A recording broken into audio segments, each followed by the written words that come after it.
Historical Society Annual Georgia Story Swap. We hope you will all join by sharing a story or memory of Georgia. I wasn't here last year and I did see something, I think it was in one of the papers, where you did sit in a circle. And, I was not able to be here for that, so I'm looking forward to what stories I might hear tonight. I know most of you signed the guest book because I just saw it pass. And thank you for getting that done for us. We have some 1981 and 1991 Georgia maps. As you can see, we have a lot of them. So if you don't already have one, you are welcome to take one for free. Or if you know someone new to Georgia, or somebody that's been in Georgia a long time that might enjoy having either of those maps or both, please feel free to take one.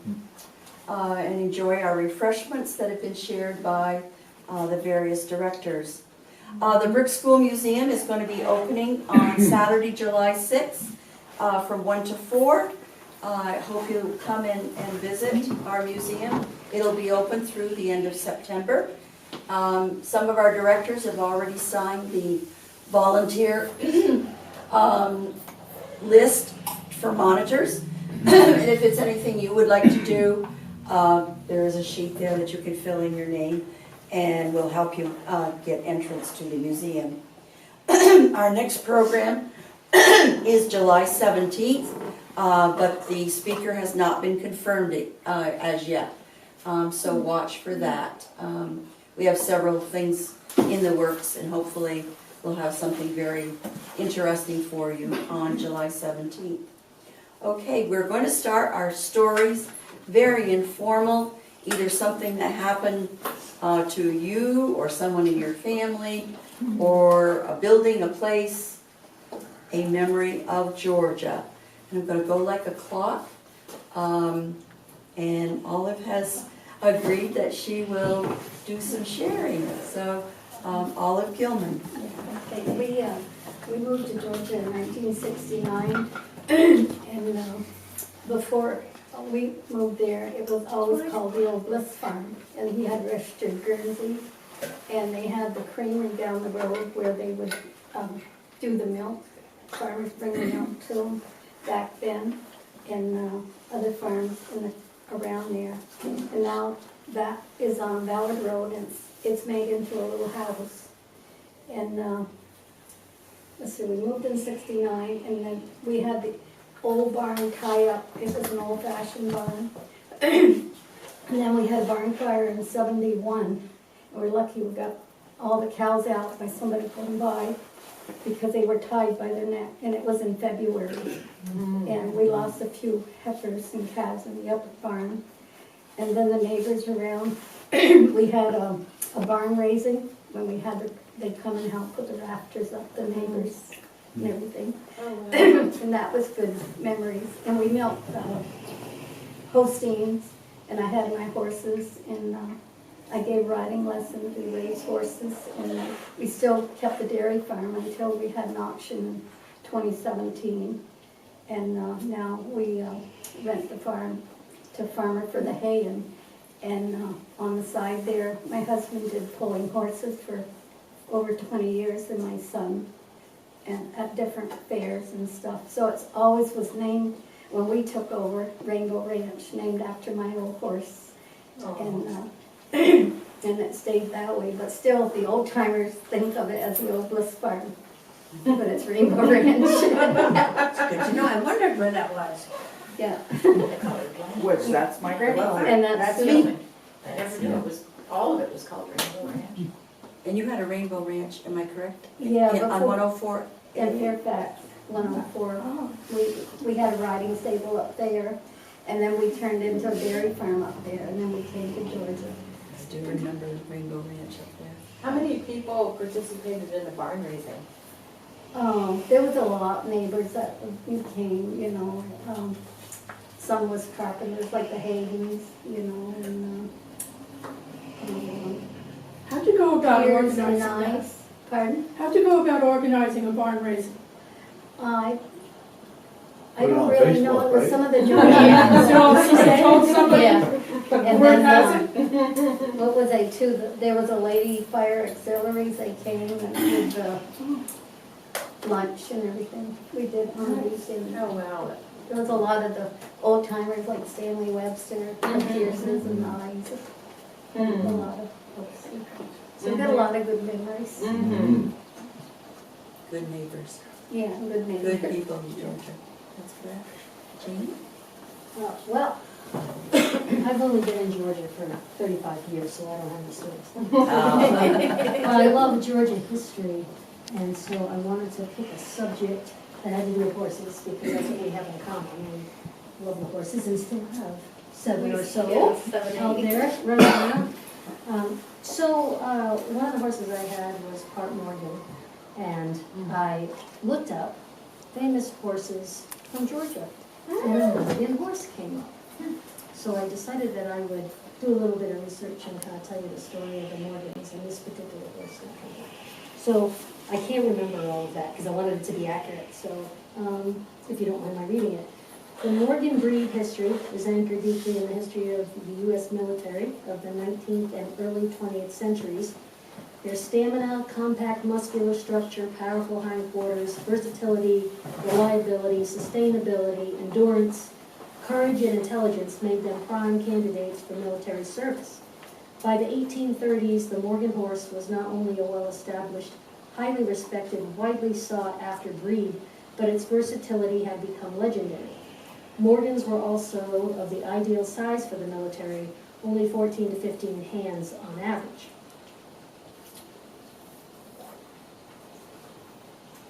Upon the start of the Civil War in 1861, volunteers promptly signed up on both sides to defend their chosen beliefs. Horses were an essential component in the transport of cavalry troops, their supplies, and artillery weapons throughout the war.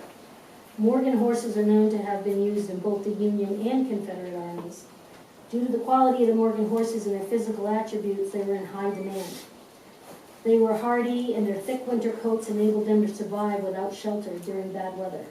They were able to survive on scant forage. Their resilient skin reduced saddle sores, and the Morgans were highly trainable and willing to please. So then we think about, what are the horses from here? And there were over 200 horses that came from northern Vermont and northern New York. And one of those horses, it's interesting because it's kind of like the Bliss Farm. So the horse is named the Bemis horse because that was the original owner, not the person who lived in Georgia. Oh. So the person's name was Amasa Bemis that owned this horse. So it was a black 15-hand horse that was born in 1840. And it was described as a very stylish and active horse. And he won the 3rd place premium at the 1853 Vermont State Fair. Well, he was sold to a Mr. Bryan who lived in Georgia. And then he's the gentleman that sold him to the Army. But when it all happened and those horses went away, it ended up being 1,200 horses from the area that were all Morgans. And only 200 came back.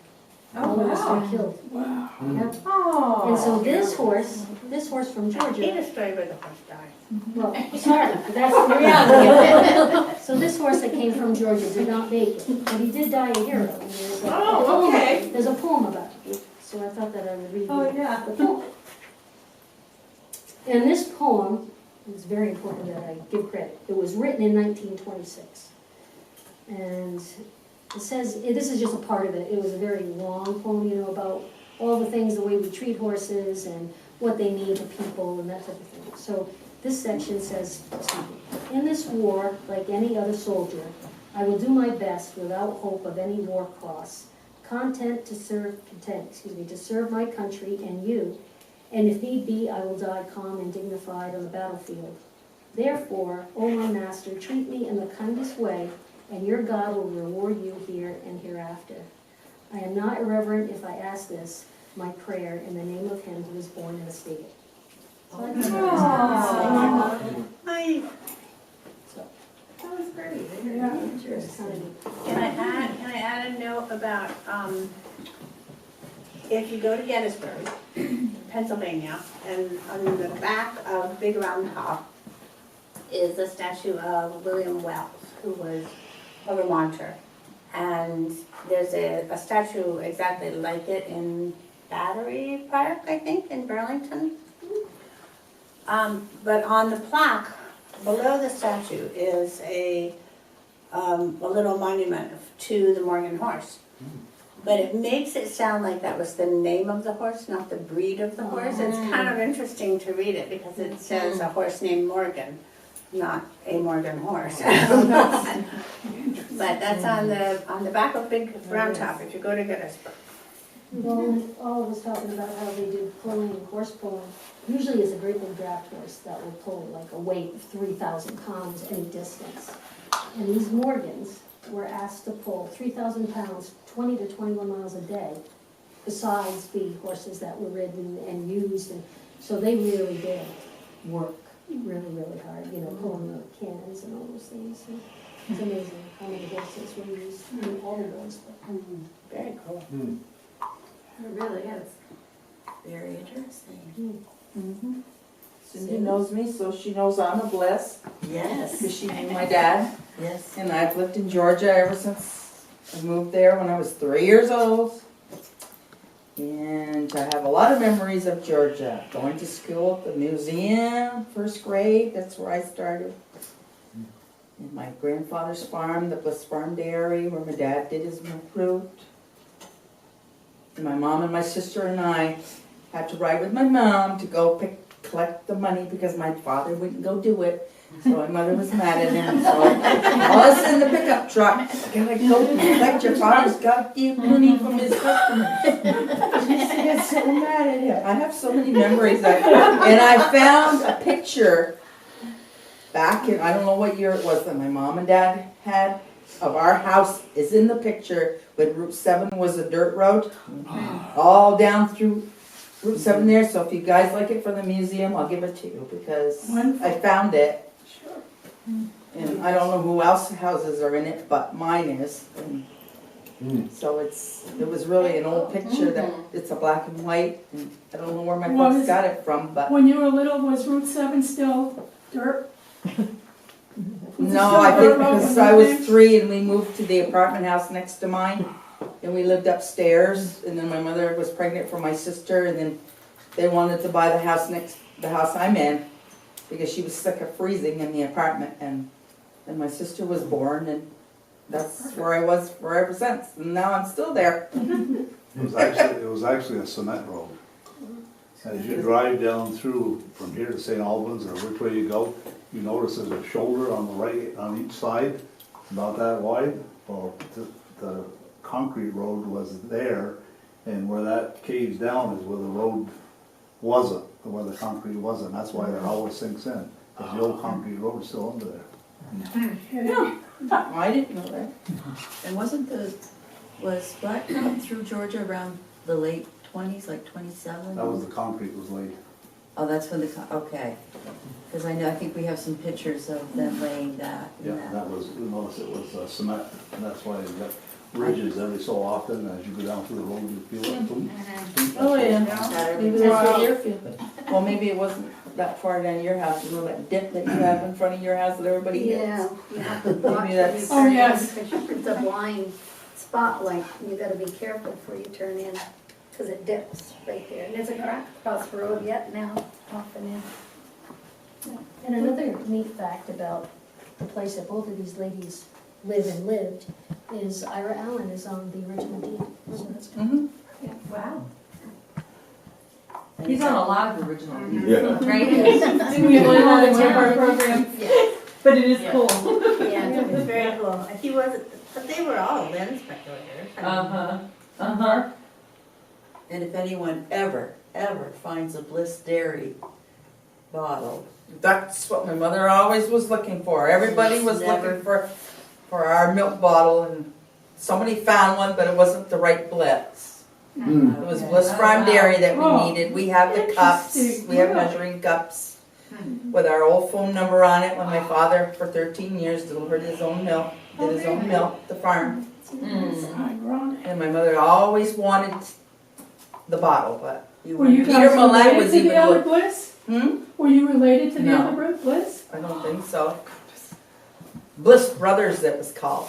And Peter Millette found the bottle, brought it to my mother. Well, is this it? My mother says, no, that's No. not it. Bliss Farm Dairy. Yeah. Because he asked me, should Huh, we go in okay. the attic? And I said, yeah, but I never found nothing. Never found anything. Do you have some of them? Well, Peter couldn't find The it. measuring, no, No, we don't have any of them. we have our measuring I cups. mean, he didn't be wrong. They had made up little funnels. I found one in the drawer that said Bliss Farm Dairy on it, and the phone number that we had back then. And my mother's got a whole box full of up in the attic. I said, what the heck am I gonna do with all these measuring cups? I don't think the Georgia Historical Society has any, so if you'd be willing to Well, spare. I'm gonna start hoeing out, Cindy, Small so. piece, not a lot. Spare one. No, We would love to anything, have anything it. they want, Dee. Well, I'll give you guys that picture. Thank you. If you'd Thank like you that. very much. Thank you very much. That'd be awesome. I don't know this lady, but. I'm Sarah Williams. Okay, So I've only been in Georgia 16 years, so I don't have the history stuff, but we do have a fun fact, a revolving history with my kids. Do you want to tell them? I live in 2 schoolhouses.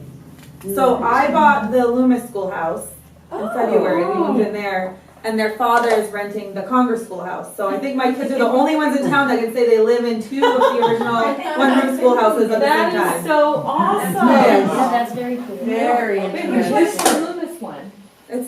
The Loomis one is on Oakland Station, right next to the Oakland Spice Station, and Dairy Farm. Josephine Webster and Eleanor Webster used Okay. Is that the one on Open Road? Yeah. As you're heading through, it's on the right-hand side. Yes. So now y'all know where I live. That's very interesting. That is a lot of awesome. So mystery you just behind came that. that away from school. That's what we told them. There's no vacation, he says, because I'm in school. We want to be home. That is really Have you neat. found any, have you been there long enough to maybe find something? Pencil Sharpie. The pencil sharpener, I don't think is that old. I don't know. There is a big piece of slate in the basement. I don't know if it was from the schoolhouse or not. I have no idea. Crutches. But yeah, other than that, My mother went to that school, so, there are pictures of students yes, at the Loomis School. My mom is one of them. yeah, we've looked at them here Okay. through all those My pictures. mom is one of them. That's really cool. Pictures are probably Well, we welcome nice. you again. I hope Do you know that, like what your bedroom used to be? You know, like where you sleep, what it was? So the bedrooms are the original side because they put an addition on, not real thin. So I don't know. is that a possibility, anybody? Is it on the floor or? It's in the basement. It's just leaning against the wall. Yeah, in the corner. That's what. That's what I wondered. If it could be a piece of chalkboard, Yeah, I don't know. Oh, that's true. They didn't use slate for that. slate chalkboard. I mean, I don't know, I've just. Yeah, I don't either. I just happened across it one day and I was like, oh, I wonder what that is. That's what we like to pretend it is, because that makes it a cool story. I've heard a story somewhere, and I don't know if it's in Vermont or elsewhere, where somebody removed I think a slate board from a wall, and behind it there was something. I'm just trying to think if it was a. body. No. Don't feel bad, that's what I was thinking. No, either a painting or access to something else, and I can't remember where I read that one time. Yeah, I've seen something You've on seen like that TV too. with a circus poster or something, and it's on the Behind wall. a slate board. Yeah, something. Thank you very much. You're welcome. That was a Colin? good one. Do you have anything to share? I've been here in Georgia for over 50 years, and my family's been here for over 150 years. So which one would you like? Put it all together. No, we could be here for hours. But one interesting one, I had someone ask me not too long ago, because they were on Sodom Road now, and they said, why is it called Sodom Road?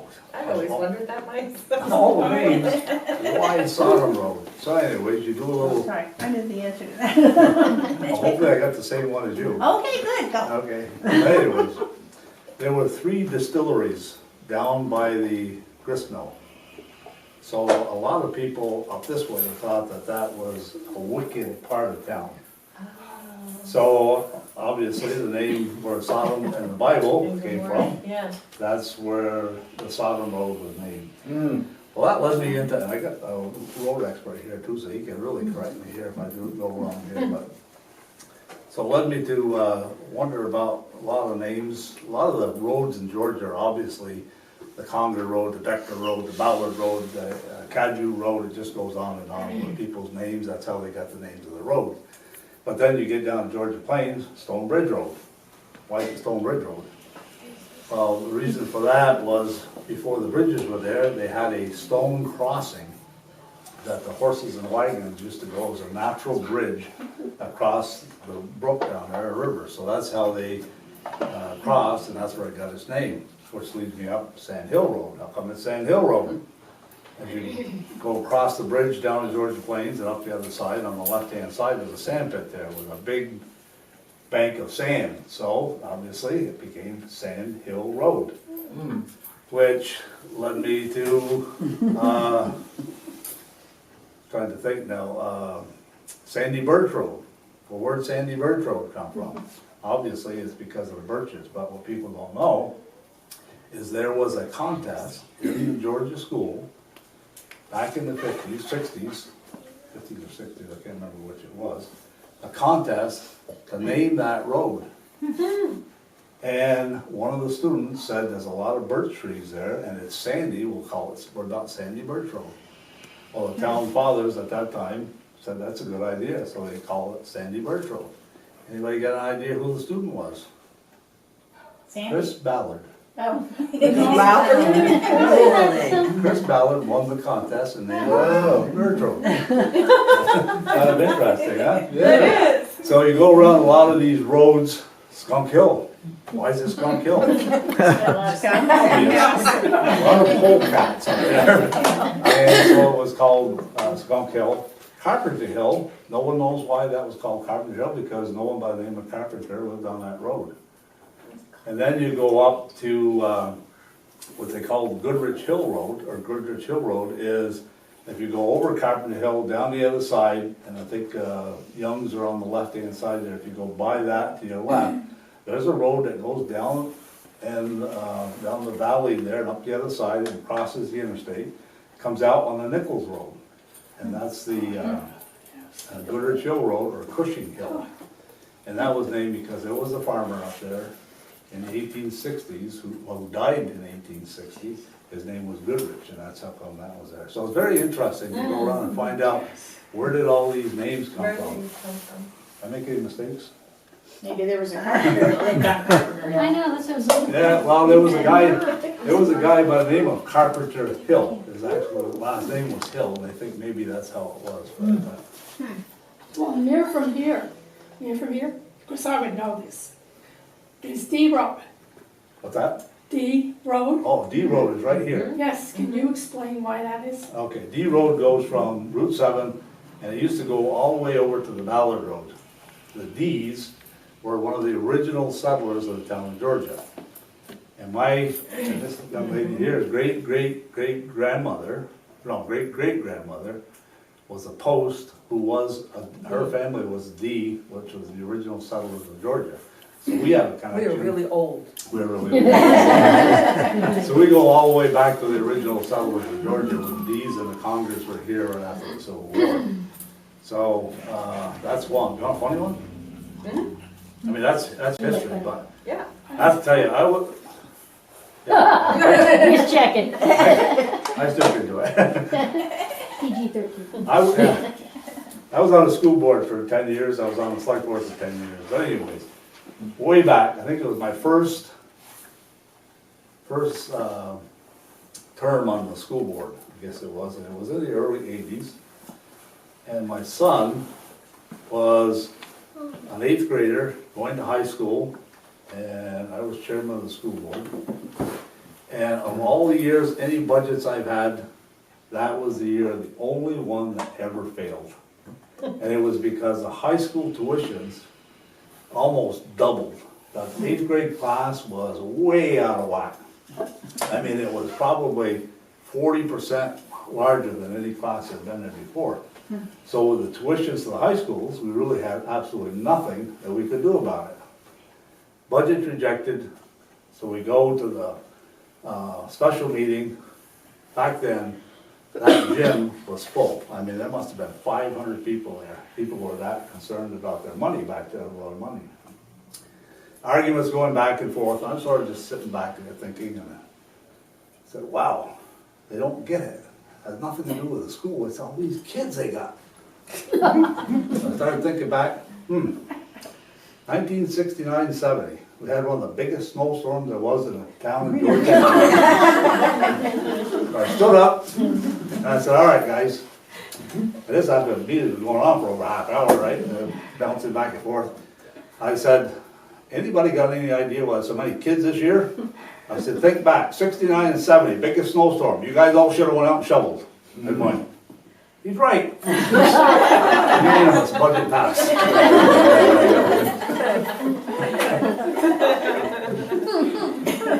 I got lots of those, but that's a true story too. So where did you think it came from?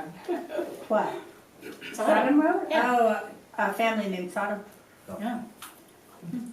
That'd be Still unfortunate. Three spirits that'll make it, people just didn't like that. I hear some sirens coming. Ones are not coming here. Very interesting. Any other questions for Colin or Colin again, more stories? I could spend an hour. Oh, I know.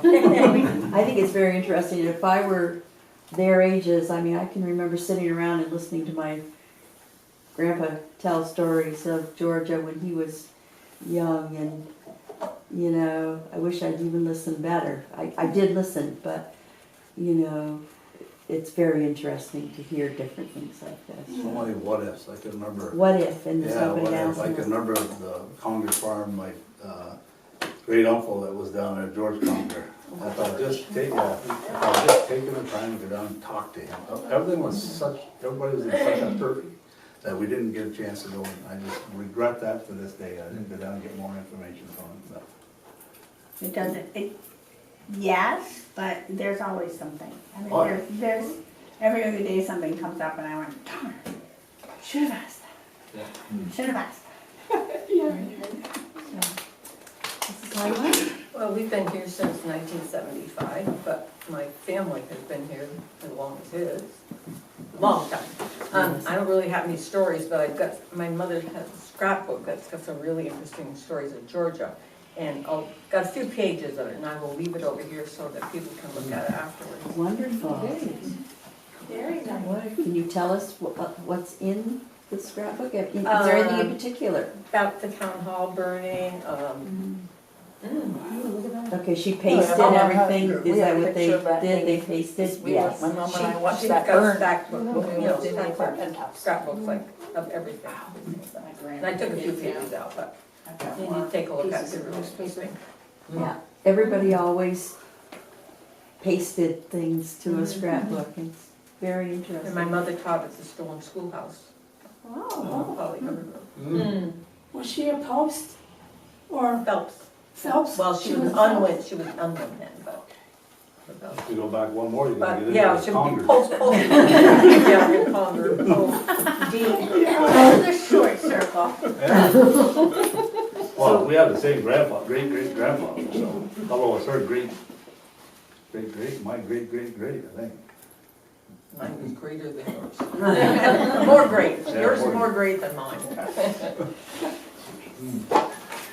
Tony? guys. I am just an import from New York, but I want to tell you a coincident story about one of our Georgia historians. We bought property on Mill River Road in 72, 3, somewhere in there. Person I bought it from, I didn't know him from Adam. Laurel knew him. We built a house on it. Probably 10 years ago, in casual conversation, I find out that this guy grew up probably 2 miles from where I grew up. Oh, and that's on Long Island. Really? He probably went to school with one of my cousins, because they lived in the same town, about the same ages. And I want to get a picture of his house the next time I go down there. His name is Peter Millette. Oh, He grew up in Garden City. And he left there when he joined the Navy. And he tells me he never went back. He got out of the Navy, went to school for teaching, and never The went back BFA. there. And holy mackerel. I know, it's probably 2 hours away from me. And, but I can get a picture of his house, and maybe you guys would like in the, because Peter's history, Yes. Do you actually have an address of that house? I had it, but I could get it again, I'm sure. Do you think you could Google I mean, today you can get street views Yes. of houses, do you Not think? me. I could Google it. I think you might be able to get a street view I of it. can get the address from his son, I'm sure. I had it once, and it was in Garden City. Long Island, Wow, that's where he grew up. That's very that interesting. is amazing. But it's a small world. It is a small world. Yes, it is. If anybody has a chance, and those of you that know Peter,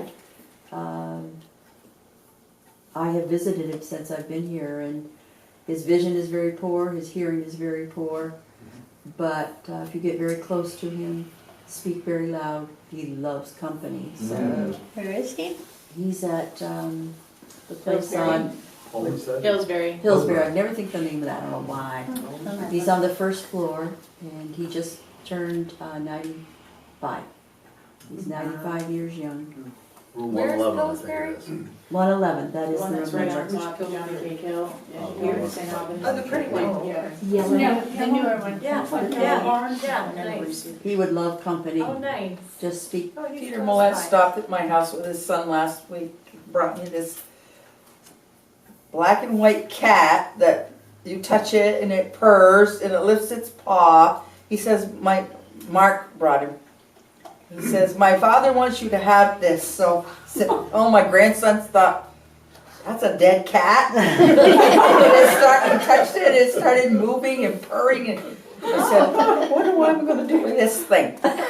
So I brought it over to show Trudy, her daughter. She says, I'll take it. So she's got it up at her house, sitting in her office. But it goes by sensor, you It walk goes- by it and goes moves by it. sensor. It spooks you. He's like, and he says, well, I want to come in and visit with you sometime about the old times, you know. And I said, well, I don't think I'm going to let you because the dog isn't too friendly. I said, maybe we could go out for lunch somewhere and we could sit and chat. But He That's loves, good he's loves to now. visit. That's, he loves to he visit. wanted me to take control of the pictures that are over in the vault at the town clerk's office. And I He said, always has jobs for everybody. he wants you to be, I want you to be the chairman. And of course, Kevin was talking to him. I said, can't do that here. No, not with that dog. No, I'm not getting involved with that. He's still working. Yeah. That's how he got so much stuff done. Mr. Shammy, Ed, would you Yeah, like to tell some stories? Nothing quite as dramatic. I mean, Kim Ash and I have been here since 1999, long before the Congress ever thought of settling here. You're already tired out, but I got it. I took a job at the Burlington Free Press. We left from Northern Virginia. We were refugees from the nightmare of Northern Virginia, and we moved up and looked around Burlington a bit, and there was nothing available really, so we rented the two-story white farmhouse on the Homestead Campground, the one right up against the road. Yes. It was a beautiful, beautiful house. When folks in Burlington heard that we were moving to Georgia, we might as well have said we're moving into a cave halfway up Camel's Hump.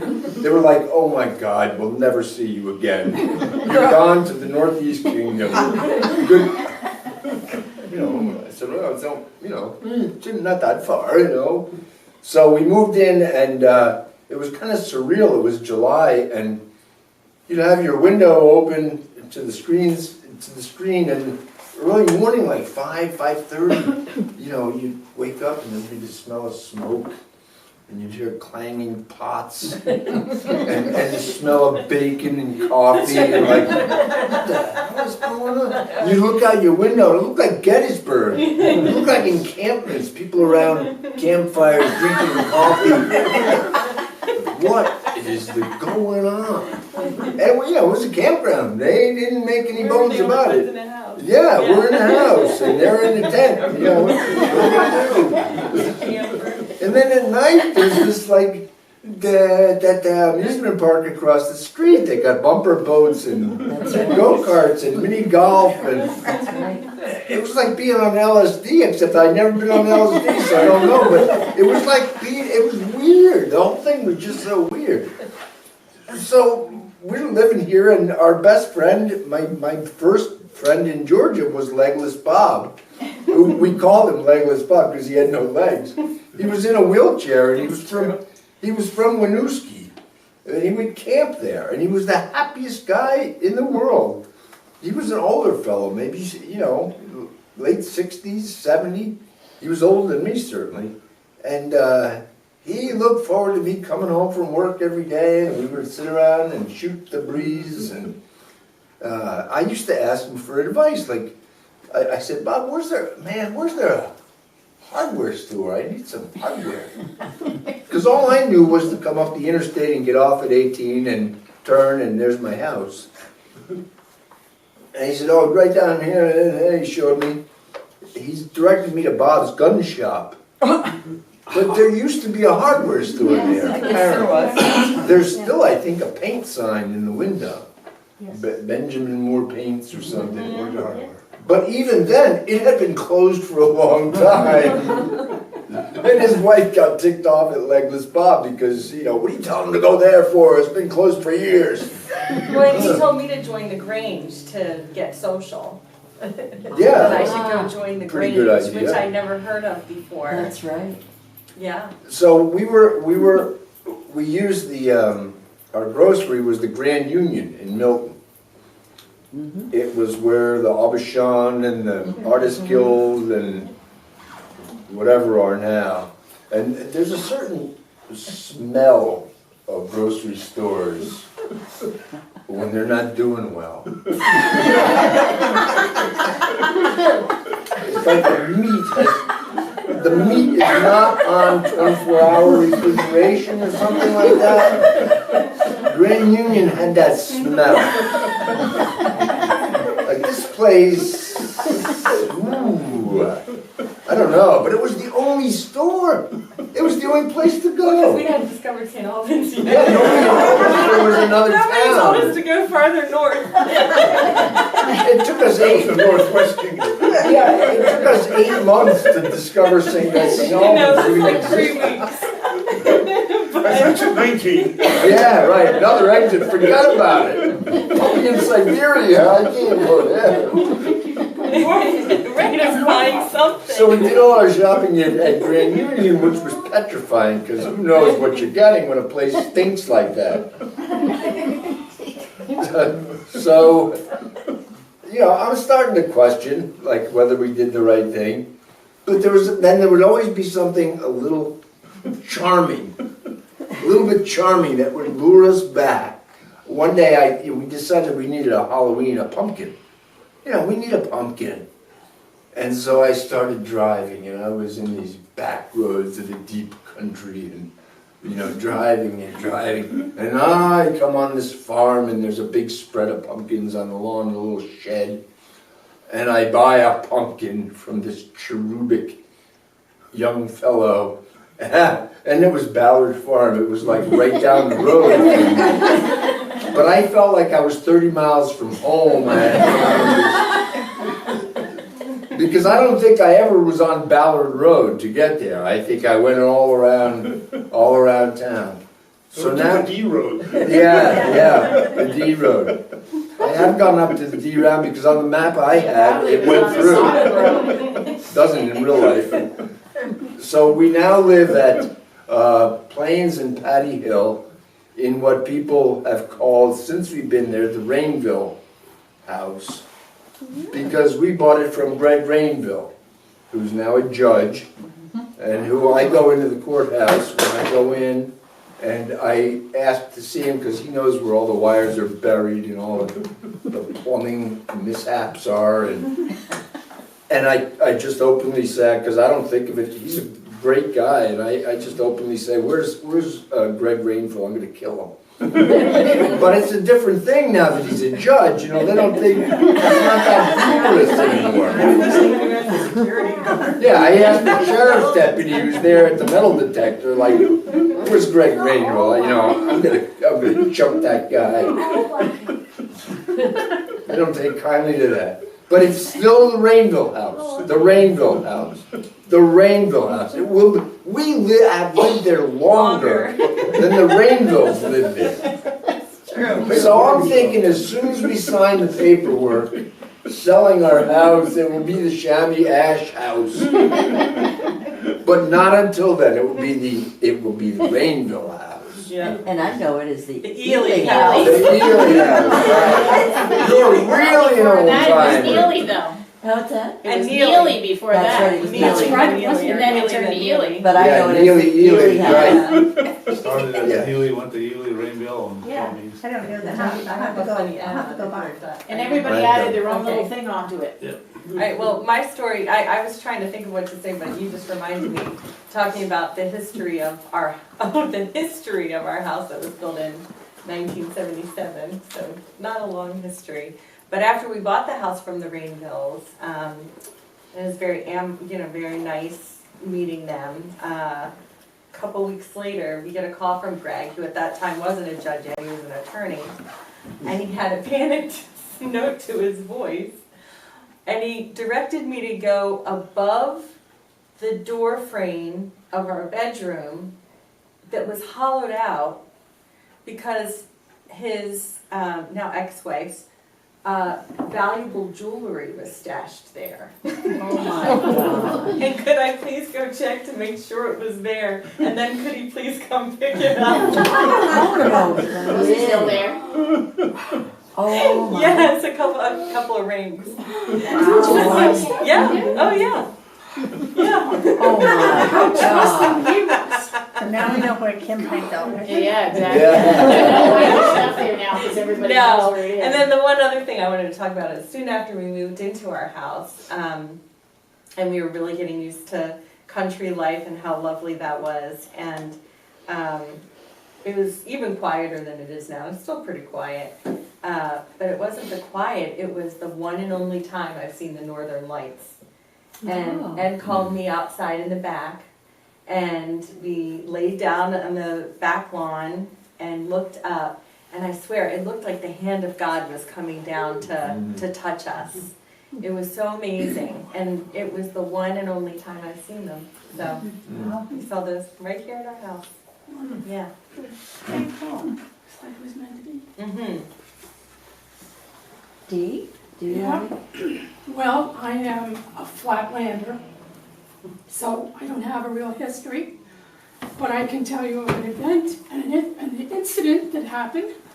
First of all, being a flatlander, I never saw a cow close up until I moved here. Relate to that. And my son had a kindergarten class, at the end of the term, so we all went there to go to a farm and see a real farm. I found out the cows are milked more than once a day.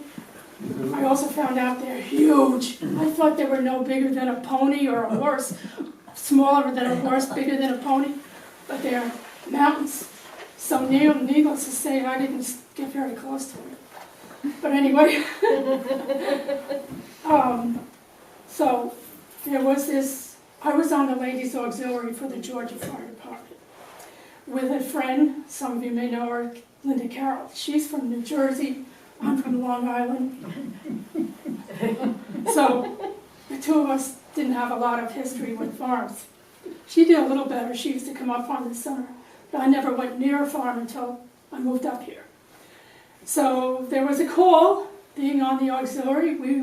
It was just the two of us that answered the call because the firemen had to go to the Dunsmore farm and put out a fire that was in the woods, a grass fire way in the back of the farmhouse. So Laverne and Shirley popped into their car. We head over to the Georgia market because wonderful June Waite and Jerry would always say, if you have any need, you just come in here, take whatever you need, bread for sandwiches, all the soda you want, just let us know how much you took. So we head over there, and we gotta get 24 cans a piece of soda, 3 different kinds, ginger ale, Coke, orange. Nobody used water. In those days, it was all soda to go relieve the firemen, right? So Laverne and Shirley are carrying these daggum heavy things, and we're putting them in her 1980 Oldsmobile car, which, you know, was like no station wagon or anything, and we're plopping them into her trunk. Then we head down to the Dunsmore farm, which we had to ask a couple of people, where is it? So we get down there, and Betty went to the door, and Betty said, oh, it's out back. Okay. So we go out back, and there's a gate, and it's down a hill, and there's a dirt road that goes like a football field long before you see a truck there that belonged to the fire department. It wasn't a fire truck, it was a pickup truck. And we're gonna have to, we could not take the car down there.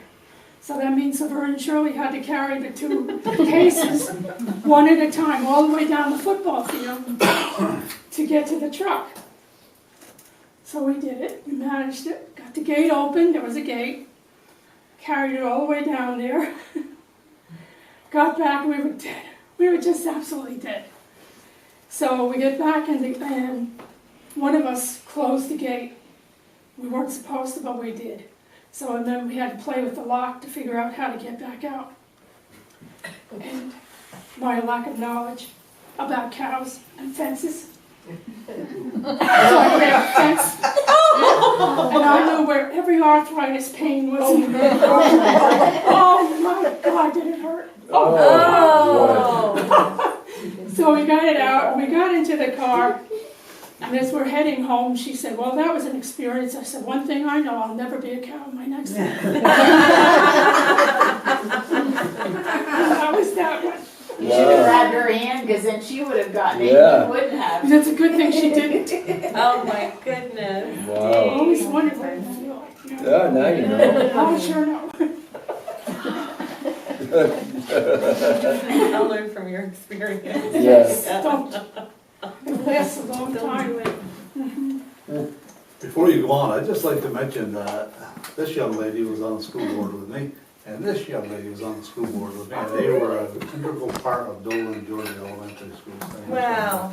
These guys need that. And it was an honor to serve with you, Colin. But they were part of that when Georgia was just building its school system, so. And people don't even know that she was on there, and as that young lady was. Now, on the which board. school the middle school part or the upper? The whole school system. The whole system. The whole system, Oh. curriculum and everything, they help. So, a lot of people don't know, they think of the school board as the ones that are there now, but a lot of people were involved with building the schools. In 59, that era? No, No. in the 80s and It 90s. was Okay. 85 when I went on. 85? Okay. Sarah? Yeah, I wanted to talk about growing up on Lake Champlain. My grandparents, Margaret and Hale and I, had a camp called The Barn down on Georgia Shore, and it's about probably a mile south of the Georgia Beach. And we don't any longer own it, and I think it's the Patties bought it. But anyways, it was very enjoyable. We used to go down after church every Sunday, and I spent a lot of my summers there.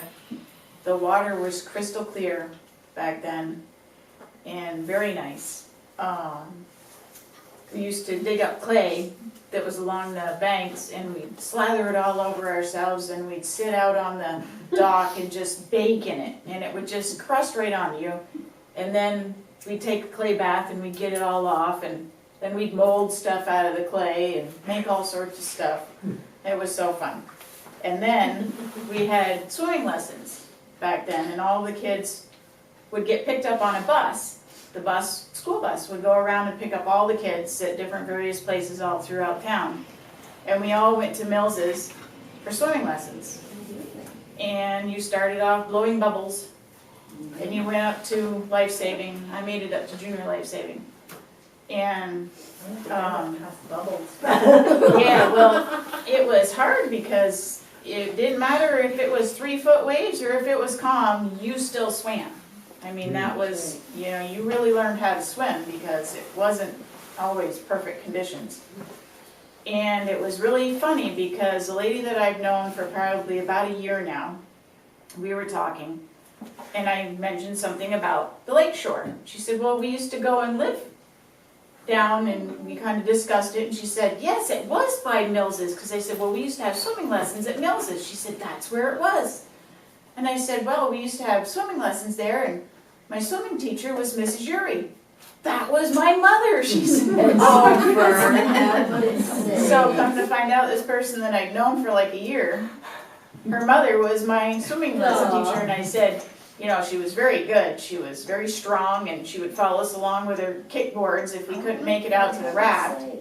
Because it was, we'd go out, whether it was 3-4 foot waves, we were still going to the raft, and we were still doing our swimming lessons. So she'd follow along with the kickboards just in case somebody couldn't make it. And she was a good teacher.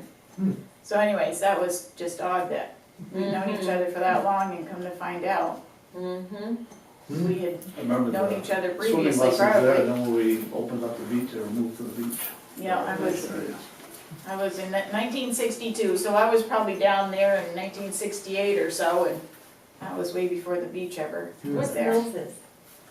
Down, that's probably a mile north of the Milton boating access.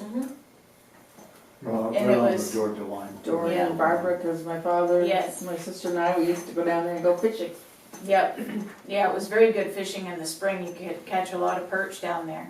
It was really good fishing. But it was very shaly, so I remember getting cut lock on that. We didn't have any swim shoes or anything. You could wear sneakers, but that's about all we had, so. But it was a little tough going to the raft in sneakers, so you just learned how to pick your way through the rocks and, but anyways. And then, I remember over by our camp, the Newtons were 2 doors down, and they had a boat that was called Moby Dick.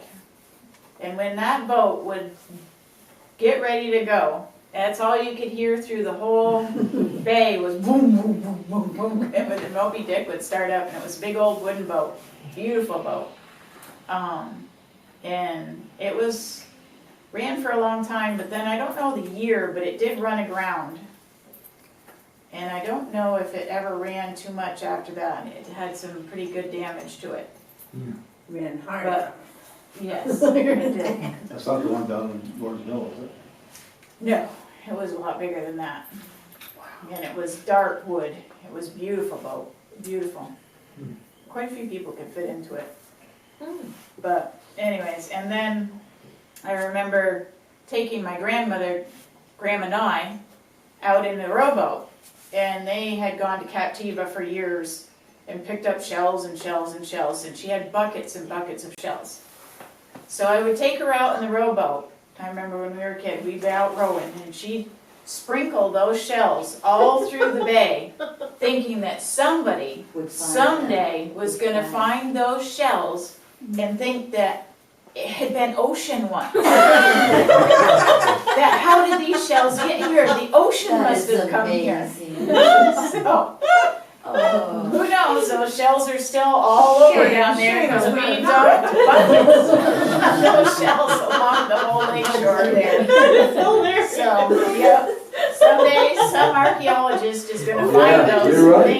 absolutely right. That there must have been ocean there somewhere. Actual Oh, boy. fossil. Yes, exactly. I don't know, those Activa shells, those are really Florida shells.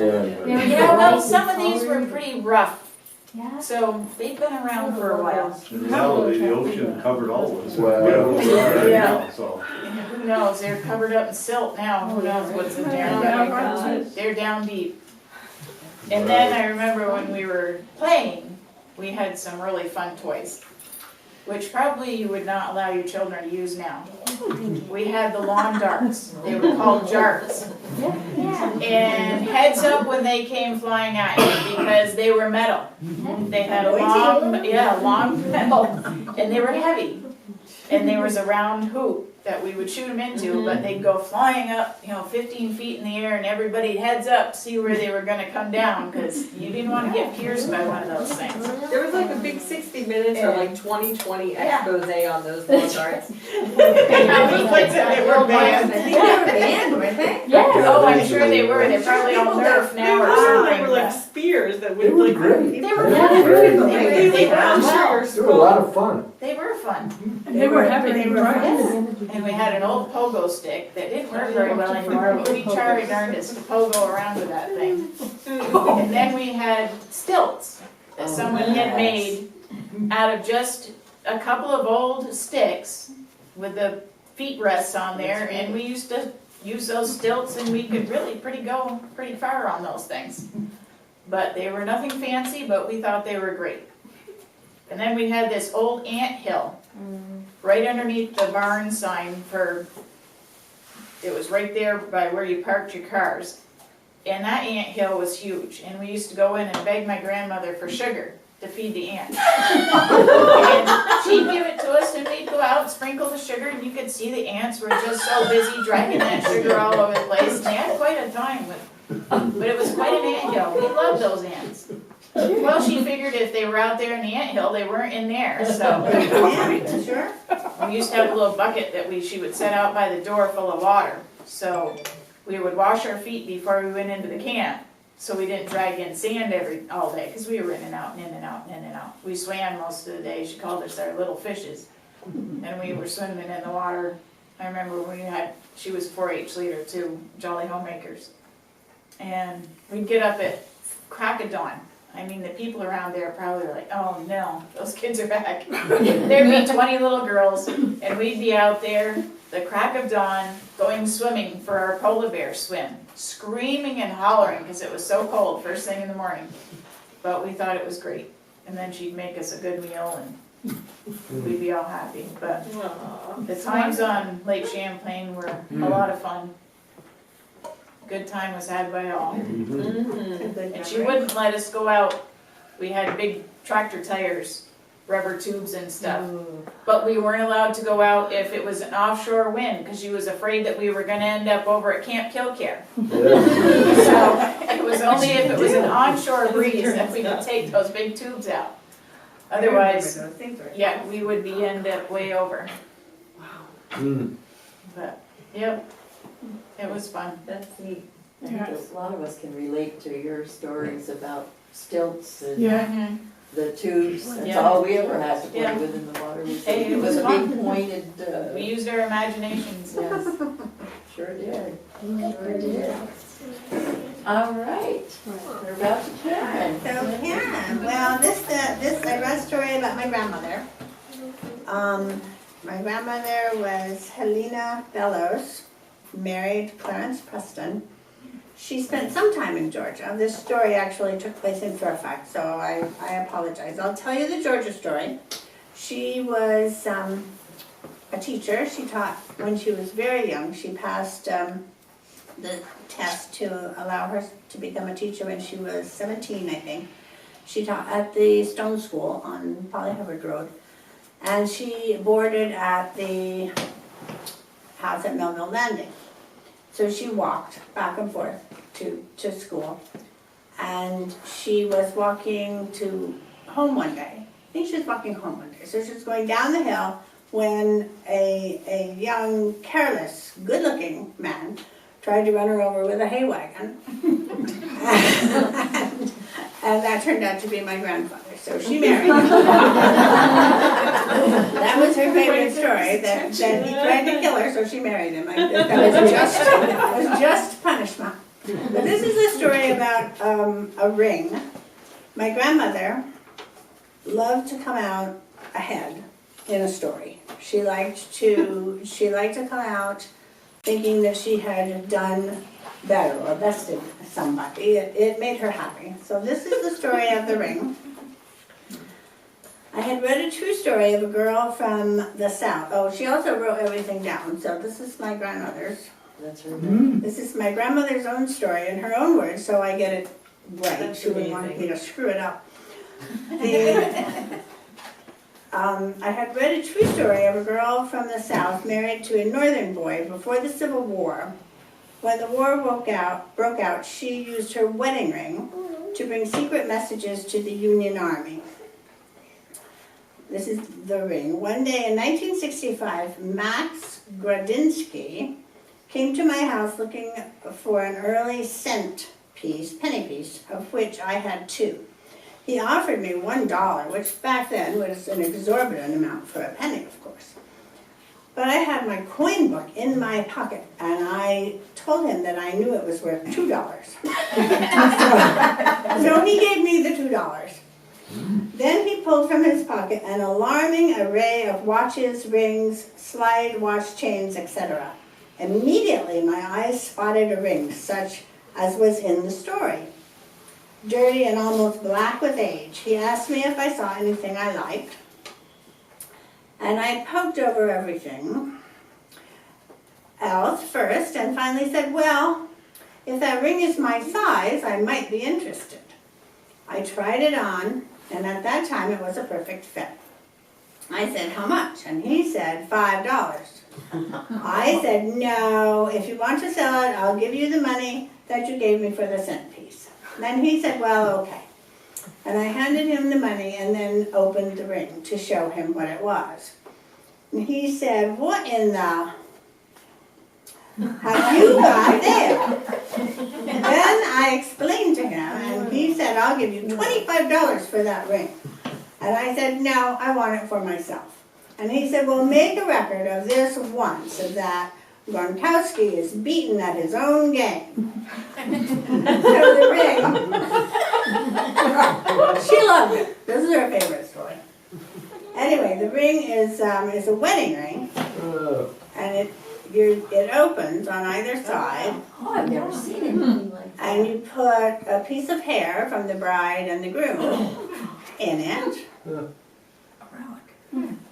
And then it closes back up. But according to grandmother, during the Civil War, they would write messages on teeny tiny thin pieces of paper and put them inside there.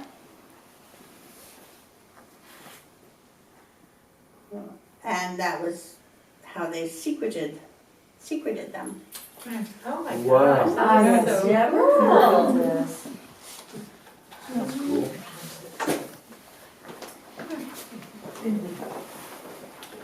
That So is. what's the You remake? could write that small?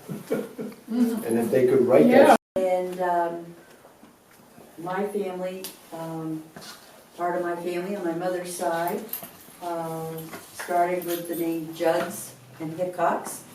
And those names go back, maybe not as early as the Congress, I'm not sure, or the D's. But they were on the Oakland Station Road. And as far as schools, when I was born, my parents' home was the Oakland School, not the original Oakland School, because the original Oakland School had been turned into a sugar house on my grandparents' farm. And my great-great-grandmother actually went to the original Oakland School. There was a creamery on the Oakland Station Road. There was a train station. A lot of people travel probably the Oakland Station Road now to see the castle that's in the process of being built. But my brother currently owns the Hickok Farm. And Phil and I lived on Oakland Station Road when we were first married, and then moved to Georgia Shore Road. I have very fond memories of spending summers when we were not at school with my grandparents. My grandfather was a farmer. Everything, of course, the old-fashioned way with horses, and then later on with a tractor. But I remember, much to my grandmother's dismay, being allowed to ride the wagons or the tractor with Grandpa, because she was always afraid of somebody being hurt.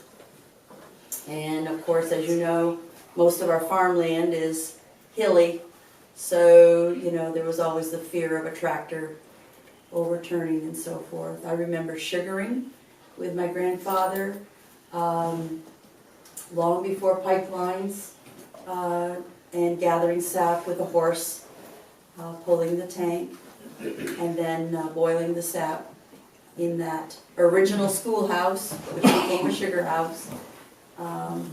And now, sad to say, but that building is totally gone. But the school that I lived in is still, it's a personal home. Just a little further up the road from you was the Oakland Station School. So I had my great-great-grandmother who lived to be 99 and 6 months. She lived on what we now know as the Cary Road.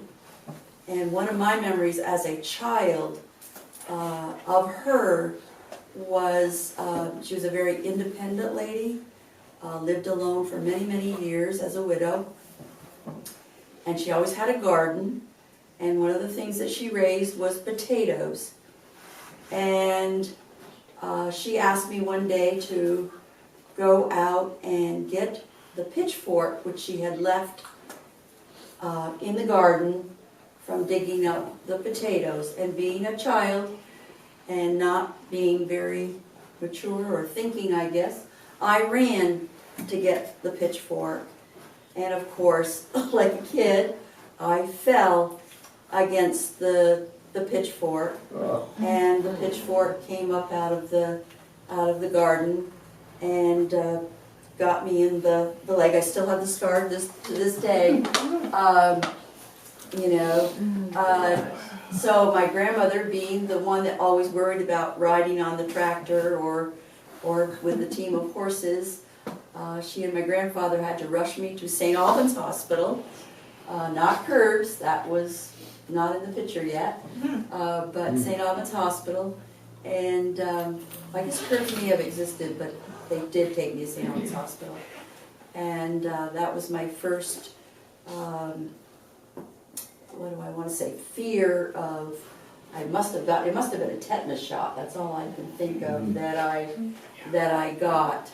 And of course I didn't have my parents because my grandpa were taking care of me, so sort of a frightening thing. But wonderful memories of Georgia. We raised our children here. They graduated from Georgia Elementary. I graduated from Georgia Elementary. We were here till our children were through high school. Wonderful memories. Town meeting was always a special community thing. Maybe some of you remember the Dime-a-Dip dinners that the Ways and Means Committee put on.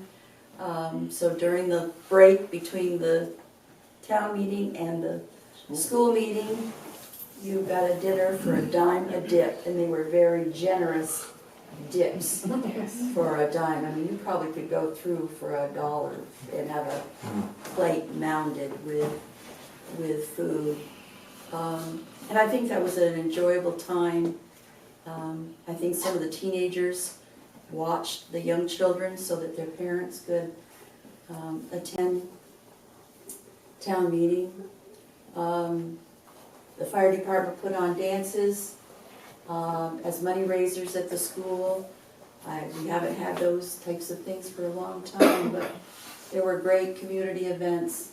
And I know in earlier Georgia, we have dance stubs when people did a lot of events at the old town hall, so. The Allard Brothers?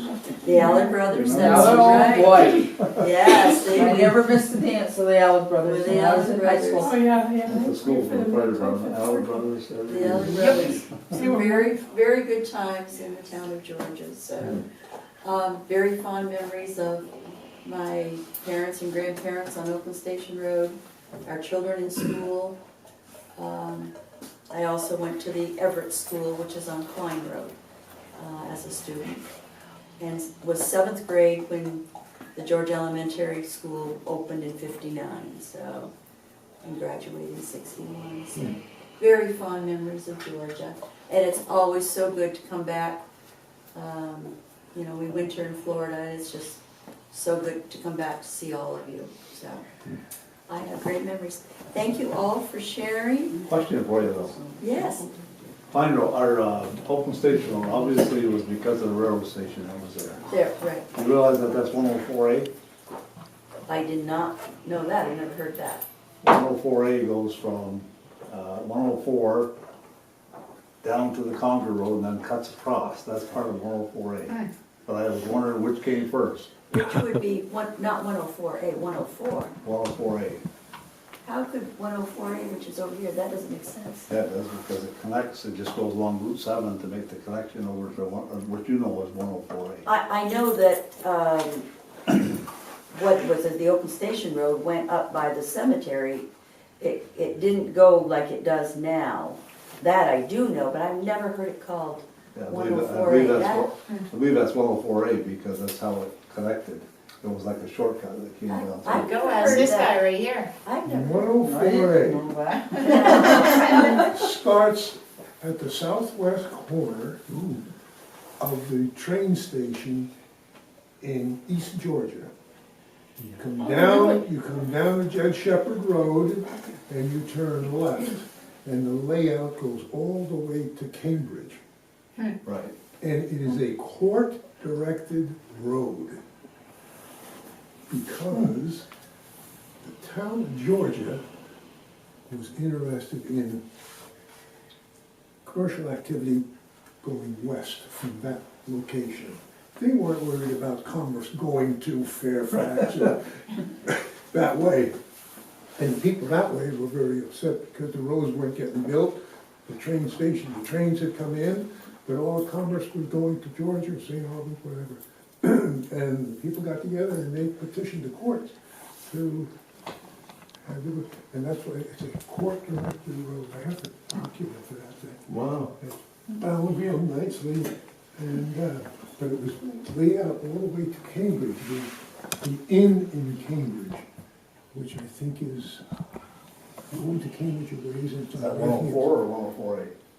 That's 104A, which goes to 104. It goes all the way. I'll have to check it out, but I'm pretty sure it was one, that's, But that's, are you saying that Oakland Station was part of 104A? no, I'm saying it was. No, it was not. No, that's why I've never heard that. I'm pretty sure it's 104A now, considered 104A, but I'll check it, make sure. Right, so I know where the cemetery is, on 104, up by Considine's. Yeah. I can't think of the name of the cemetery now. You did The road used to go up that way versus coming to Conger Road, which is, you know, and they've changed that now too. Yeah, Oakland yeah. Station, you used to have to look both ways at Conger Road, and now when you Conger come Road up is Conger now- Road, you have to stop. Right. It's been changed. Where were your relatives born? Is that good I enough? mean, buried in, what cemetery were your relatives, was it King's? My grandparents, my mom's mom and dad are buried in Georgia Plains Cemetery. It's the other But one. I have, my grandfather's, let's see, his mother is buried in Hope Cemetery, I believe. And my great-great-grandmother is buried in this cemetery up by the Considines that, That's the one I was wondering Yes. about. Yes, because Yes. you did a talk on it. she's the one that I ran in to get the pitchfork and, was at her place when she lived on, she used to, after owning the farm, she gave it, well, yeah, she had my grandfather take it over, and then she moved to the Cary Road, but she did run the farm on the Oakwood Station Road. And my grandfather in the end, because she fell and broke her hip at 99 plus, my grandparents took her to the farm and took care of her, until she passed away. Somebody just brought up the Hope Cemetery. Yes, The other night, we were talking about cemeteries and their affiliation, who owns them, who runs them, and whatever. Hope Cemetery, how did that come about, and was it affiliated with a church? I know Colin was one of the. The church? That land was given to the town of Georgia by the Payne family, P-A-Y-N-E. Okay. And then there was a cemetery association established to run that, but the land was actually given to the town of Georgia. Because when we were talking about it, I said, I wonder if it was ever affiliated with, I think it was called the Emmanuel Church, which was south of the, or west of the Jed Shepherd Road. And there was a church there, and I got to thinking, well, maybe that cemetery was affiliated with that church. I don't think it ever was. I've got all the original paperwork to the original cemetery association with the original documents. It doesn't mention the church. Okay. I've asked that question myself, because a lot of the Methodist church folks are buried there. Yeah. And the name Hope, the name Hope, would that be part of a religious type thing? I mean, No, the nickname for it was, it's actually the East Georgia Plains Cemetery Association. East Georgia Plains? Cemetery Association. That was established back around 1900, the association was. Really? That's a good question, though. Why in some instances do you see plain and sometimes plains? Why is there that variation between, how many plains are there? Is it just the plain? If you go back to the records of the Georgia Plain Baptist Church, some people refer to it as plain, some people refer to it as plains with an S. That question's been asked for years, nobody's ever come up with an answer that I know You think it's just a spelling error possibly? I mean, somebody, of. Albus Sabin referred to it as Georgia Plains with an S. That's how And I. he was way back. That's how I always know it, Georgia Plains And it's Road. even had an ES on. But it's Yeah. documented both ways, so.